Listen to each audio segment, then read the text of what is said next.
आकाशवाणी मुंबई. सुनील कांबळे प्रादेशिक बातम्या देत आहे. ठळक बातम्या. महापालिका निवडणुकांसाठी अर्ज माघारीची मुदत संपली. अनेक ठिकाणी बिनविरोध निवडणूक. उमेदवारी मागे घेण्यासाठी दबाव आल्याच्या तक्रारींच्या पार्श्वभूमीवर निवडणूक आयोगानं मागवला अहवाल. बदलत्या हवामानामुळे होणारं पिकांचं नुकसान टाळण्यासाठी कृषी विभाग विकसित बियाण्यांचं वाण तयार करणार असल्याचं केंद्रीय कृषी मंत्र्यांचं आश्वासन. आणि 99व्या अखिल भारतीय मराठी साहित्य संमेलनाचं साताऱ्यात औपचारिक उद्घाटन. महापालिका निवडणुकीसाठी उमेदवारी अर्ज मागे घेण्याची मुदत आज संपली. आता ठिकठिकाणच्या लढतींचं चित्र स्पष्ट होईल. अनेक ठिकाणी उमेदवारांना प्रतिस्पर्धी न उरल्यानं त्यांच्या बिनविरोध निवडीचा मार्ग मोकळा झाला आहे.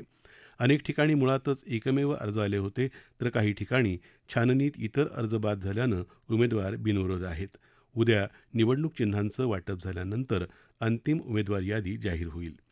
उमेदवारी मागे घेण्याच्या घडामोडींमुळे ठाणे शहरात शिवसेनेच्या 5 उमेदवारांना प्रतिस्पर्धी उरलेले नाहीत. ठाण्यात शिवसेनेनं उमेदवारी नाकारलेल्या विरोधी पक्षनेत्या प्रमिला केणी यांनी अपक्ष उमेदवार म्हणून अर्ज दाखल केला होता.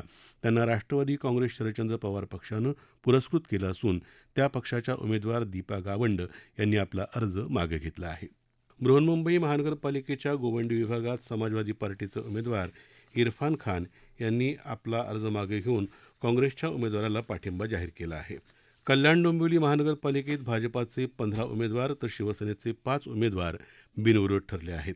भिवंडी निजामपूर महापालिकेत भाजपाचे 6 उमेदवार बिनविरोध ठरले आहेत. जळगाव शहर महानगरपालिकेच्या निवडणुकीमध्ये आता भारतीय जनता पक्षाच्या 6 तर शिवसेनेच्या 6 जागा बिनविरोध झाल्या आहेत. त्यामुळे आता 63 जागांसाठी निवडणूक होईल. धुळे महापालिका निवडणुकीत आज अर्ज माघारीच्या अखेरच्या दिवशी भाजपाचे 4 नगरसेवक बिनविरोध ठरले आहेत. उमेदवारी मागे घेण्यावरून धुळ्यात मोठा वाद झाल्याचं दिसून आलं. देवपूर परिसरात 2 गटांमध्ये हाणामारीचा प्रकारही घडला. नाशिक महानगरपालिकेत बंडखोरांनी उमेदवारी अर्ज मागे घेतले जावेत यासाठी नेत्यांनी मोठे प्रयत्न केले. सिडको विभागात हर्षा बडगुजर यांनी आपली उमेदवारी मागे घेतली. अहिल्यानगर महानगरपालिकेत अर्ज माघारी घेण्याच्या दिवशी महायुतीचे 5 उमेदवार बिनविरोध निवडून आले आहेत. सांगली, मिरज आणि कुपवाड शहर महानगरपालिकेच्या सार्वत्रिक निवडणुकीत 682 अर्ज पडताळणी अंती वैध ठरले होते. शेवटच्या दिवशी 301 उमेदवारांनी माघार घेतली. त्यामुळे आता 78 जागांसाठी 381 उमेदवार निवडणूक लढवणार आहेत. राज्यात होत असलेल्या महानगरपालिकांच्या निवडणुकीतल्या नामांकन प्रक्रियेत अनियमितता झाल्याचा आरोप विरोधकांनी केला आहे. या पार्श्वभूमीवर उमेदवारांना आपली उमेदवारी मागे घेण्यासाठी दबाव, प्रलोभनं किंवा जबरदस्तीला बळी पडावं लागलेलं नाही याची खात्री करून घ्यावी आणि तसा अहवाल सादर करावा असे निर्देश निवडणूक आयोगानं संबंधित महानगरपालिकांना दिले आहेत. विधानसभा अध्यक्ष राहुल नार्वेकर यांनी विरोधी पक्षांच्या उमेदवारांना अर्ज दाखल करताना धमकावल्याचा प्रकार अत्यंत गंभीर आहे. नार्वेकर यांचं वर्तन आक्षेपार्ह आणि आदर्श आचारसंहितेचा भंग करणारं असून त्यांच्यावर गुन्हे दाखल करावेत. तसंच त्यांच्या कार्यालयातले तब्बल 70 अधिकारी आणि कर्मचारी नार्वेकर यांचे नातेवाईक असलेल्या उमेदवारांच्या निवडणूक प्रचारात सक्रिय भाग घेत आहेत. या सर्वांवर आचारसंहिता भंगाचे गुन्हे दाखल करून कारवाई करावी अशी मागणी काँग्रेस प्रदेशाध्यक्ष हर्षवर्धन सपकाळ यांनी केली आहे. त्यांनी यासंदर्भात राज्य निवडणूक आयुक्त दिनेश वाघमारे यांना पत्र पाठवलं आहे. मुंबई महानगरपालिका निवडणुकीसाठी शिवसेना उद्धव बाळासाहेब ठाकरे आणि महाराष्ट्र नवनिर्माण सेनेच्या वतीनं आमदार आदित्य ठाकरे आणि मनसेचे नेते अमित ठाकरे यांनी आज दादर इथं शिवसेना भवनात मुंबईतल्या उमेदवारांशी संवाद साधला. यावेळी त्यांनी मुंबईकरांसाठी विविध योजना आणि प्रकल्पांच्या घोषणा केल्या. यामध्ये घरकाम करणाऱ्या महिलांसाठी स्वाभिमान निधी, मनपा शाळांमध्ये कनिष्ठ महाविद्यालयं, सुरक्षित पार्किंग, स्वयंरोजगार, करप्रणाली, मोफत पाणी वीज, 10 रुपयात जेवण, तरुणांसाठी सहायता निधी, बेस्ट भाडं आदी सर्व समाज घटकांशी संबंधित घोषणांचा समावेश आहे.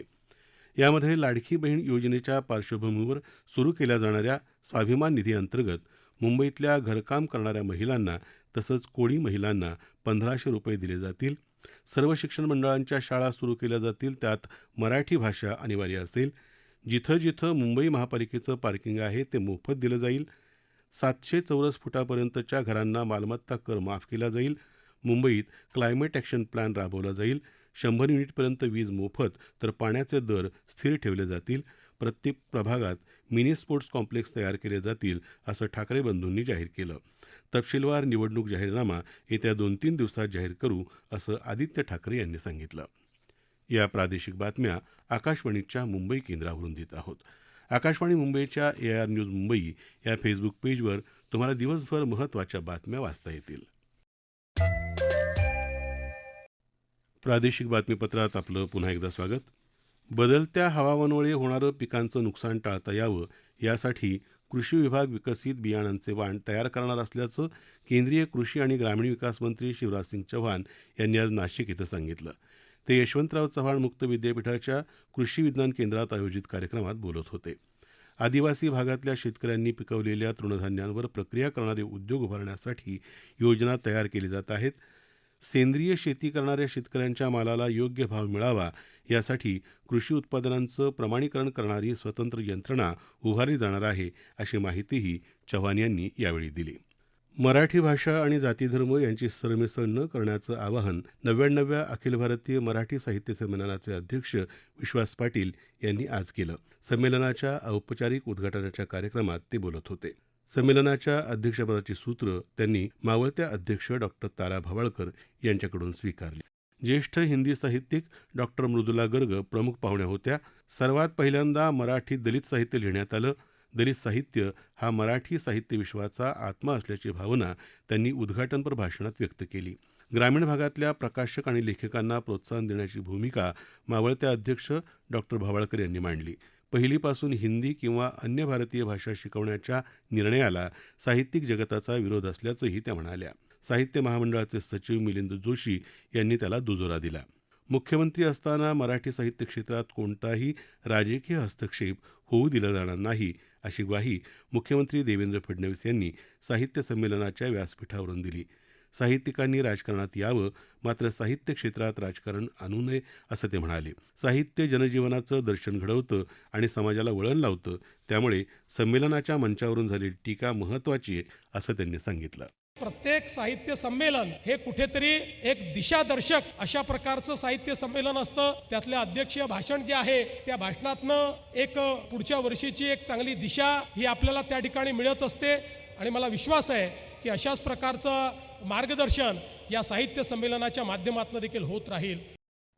राज्यात केवळ मराठी भाषाच सक्तीची राहील, हिंदी किंवा इतर भाषा शाळेत शिकवण्याबाबत नरेंद्र जाधव समितीच्या अहवालानंतरच निर्णय घेऊ, असं ते म्हणाले.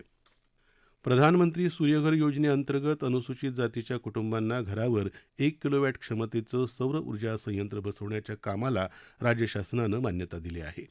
या योजनेसाठी केंद्र सरकारकडून मिळणाऱ्या निधीव्यतिरिक्त प्रति लाभार्थी 15,000 रुपये अनुदान राज्य शासनाकडून मिळेल, याबाबतचा अधिकृत शासन निर्णय आज जारी झाला. मुंबई अहमदाबाद बुलेट ट्रेनच्या माध्यमातून मध्यमवर्गीयांना परवडणाऱ्या दरात प्रवास करण्याची सुविधा मिळेल, असं रेल्वेमंत्री अश्विनी वैष्णव यांनी म्हटलं आहे. बुलेट ट्रेनसाठी राज्यातल्या दुसऱ्या बोगद्याच्या पालघर जिल्ह्यातल्या ब्रेकथ्रू समारंभाला ते आज दूरस्थ पद्धतीनं उपस्थित होते. हा 1.5 किलोमीटर लांबीचा बोगदा विरार ते बोईसर स्थानकांदरम्यान खोदला आहे. ठळक बातम्या पुन्हा एकदा. महापालिका निवडणुकांसाठी अर्ज माघारीची मुदत समाप्त. अनेक ठिकाणी बिनविरोध निवडणूक. उमेदवारी मागं घेण्यासाठी दबाव आल्याच्या तक्रारींच्या पार्श्वभूमीवर निवडणूक आयोगानं मागवला अहवाल. बदलत्या हवामानामुळे होणारं पिकांचं नुकसान टाळण्यासाठी कृषी विभाग विकसित बियाणांचं वाण तयार करणार असल्याचं केंद्रीय कृषी मंत्र्यांचं आश्वासन. आणि 99व्या अखिल भारतीय मराठी साहित्य संमेलनाचं साताऱ्यात औपचारिक उद्घाटन. याबरोबरच आकाशवाणी मुंबई केंद्रावरचं हे प्रादेशिक बातमीपत्र संपलं.